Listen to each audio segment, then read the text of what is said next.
The Bay Sox in the inning. The first pitch from Pond is a swing and a miss, and it's no balls and one strike. Butterworth, one from Pond.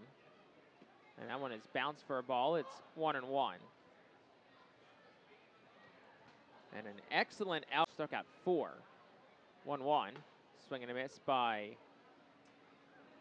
Butterworth. It's 1 ball, and Phils have 9-1-2 due up next inning. The 1-2 comes home, and it's a fly ball right center field. Leone back end to his left and up the alley. The center fielder makes the catch for out number 1, and that'll bring the first baseman Victor Figueroa to the plate. The Portland Binghamton game has division standings, and it'll take a comeback to try and move that number to 3. First pitch is a one-hop line drive towards second. Escobar unable to make the play on a backhand, and it goes into right field. It was 109 off the bat. It was hit right to him, but I would think it's going to be a base hit. We'll see what it's officially ruled. Nevertheless, I mean, that ball was smoked. Fahiva Aloy, and it's taken down, 1 ball and no strikes.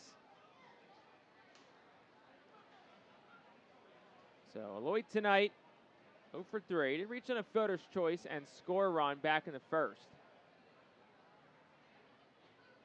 The 1-0 is swung on and it's popped up. Right side of the infield.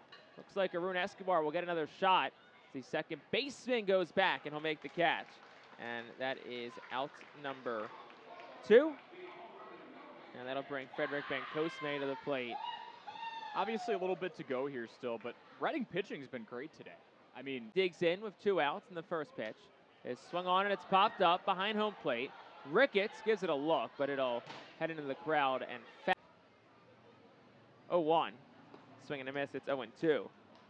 yeah, that was wild. 0-2. Swing and a foul ball straight back out of play. Here's the 0-2. That is at the knees, a called strike 3. Bit of a late call from the home plate umpire Connor Crowell, but it's a strike.